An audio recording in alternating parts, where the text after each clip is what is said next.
This story is about a cloud.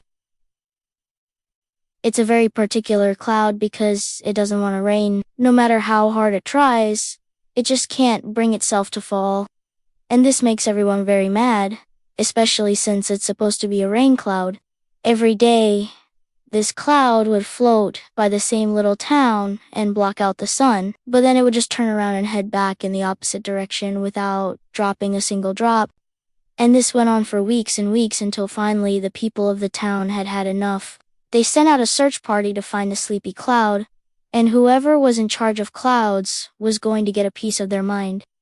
They found the sleepy cloud floating above a field of sunflowers. It was huge, dark, and menacing, but it did look kinda cute in a way. So when they asked it why it wasn't raining, it replied, "I'm sorry. I'd love to rain. I really would, but I just can't." "Can't what?" The townspeople demanded. "Can't rain," the sleepy cloud said sadly. "I'm a rain cloud, but I've lost my power. I don't know how to rain anymore." The townspeople were confused. Why wouldn't a rain cloud know how to rain? It was like a baker forgetting how to bake or a tailor forgetting how to sew. The sleepy cloud was clearly broken. "We need to fix this."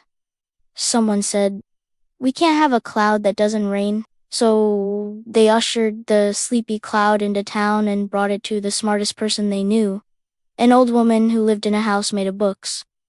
She looked up at the cloud and stroked her long white beard. A cloud that can't rain. That's a tough one." She went inside her house and came out with a big leather-bound book. She opened it up and started reading. Here we are. The Book of Clouds has an answer for everything. Even if it's not in here, I'm sure the talking rain barrel will know. The old woman took the sleepy cloud to a nearby park, where there was a big metal rain barrel with a spigot at the bottom. The rain barrel was also talking. "So you say you're a cloud without rain?" I used to be a cloud once. In fact, I was once the rainiest cloud in the sky. But then I got tired of being a cloud and I wanted to live on land, so I retired and became a rain barrel. Maybe that's your problem. You don't want to be a cloud. Being a cloud is hard work, you know. You have to carry all that water around with you wherever you go, and sometimes it's really hot up there. It's a lot of responsibility. You're young. Maybe you just need a break. The sleepy cloud thought about this. Maybe you're right. Maybe I do need a break. But then, who will water the flowers? Who will fill up the river and the lake? Who will help the plants grow? "Oh, don't worry about that," said the rain barrel. "You'll still make it rain, just a little bit differently." He poured some water into a bucket and handed it to the sleepy cloud. "Here, hold this for now. Then go find a nice tall tree and climb to the very top. When you're high enough, take a deep breath and let go." The sleepy cloud hesitated, unsure if it was doing the right thing, but it really wanted to be a normal cloud again, so it did as the rain barrel had instructed. It found a big oak tree and climbed to the top of its highest branch. It took a deep breath and let go. The water came pouring out of the sleepy cloud, drop by drop, then trickle by trickle, until it was a steady stream. The sleepy cloud felt so good. It was raining again, but it also felt kinda strange. It was used to holding on to its water, keeping it inside, keeping it safe, but letting go felt so much better. It felt like freedom. As the last drop hit the ground, the sleepy cloud floated away, happy to be a rain cloud again, a cloud that didn't hold on too tightly, a cloud that could let go. And from that day forward, the sleepy cloud rained every day. Sometimes it was a light rain and sometimes it was a downpour, but always it rained. The townspeople were thrilled. Finally, their cloud knew how to rain again. They came to the park to thank the rain barrel, but it had disappeared. All that was left was a small wooden sign that said, "Be the cloud you want to be."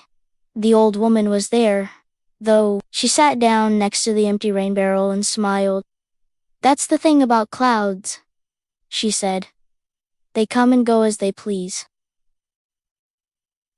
Just like the rain, the end? Okay, now it's time for some after story reading. Grab your copy of the Cloud book and turn to page 47. Do you see anything interesting? Maybe something a little strange? What about page 63? That looks important.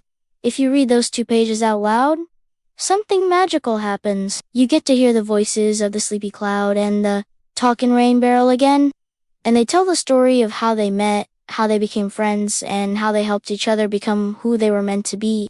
In real life, there are actually people who study clouds. They're called cloud spotters. They watch the clouds and try to predict what the weather will be like in the future based on what the clouds look like. There are also people whose job it is to make it rain. Well, not literally, but they in charge of turning on the sprinklers at parks and golf courses and airports and wherever else needs water. I bet the people who turn on the sprinklers wish they could just make it rain whenever they wanted. Wouldn't that be cool? If you think about it, making things happen on the ground by controlling the clouds up in the sky, isn't that kind of like magic? Do you like being in charge of things, or do you prefer to let other people be in charge?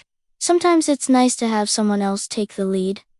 You get to relax and enjoy the ride. But other times, like when your class is doing a group project and someone else is in charge, it's not so fun. Because even though you might want to relax and enjoy the ride, you also want to make sure the project gets done right. So you end up worrying about it the whole time. This story is about learning how to let go, learning to trust that other people, including other clouds, will do their job. After all, that's how the world works. We all have to rely on each other. We can't do everything ourselves. So it helps to find other clouds, other friends, other helpers who can make it rain. Have you ever seen a cloud that looks like something? Maybe an animal, a face, a monster, a dragon? If you've ever been on an airplane, you've probably seen lots of clouds that look like stuff. People have been seeing shapes in clouds for thousands of years. It's part of human nature, I guess. But it can also be a game. If you look up in the clouds and use your imagination, you can see whatever you want.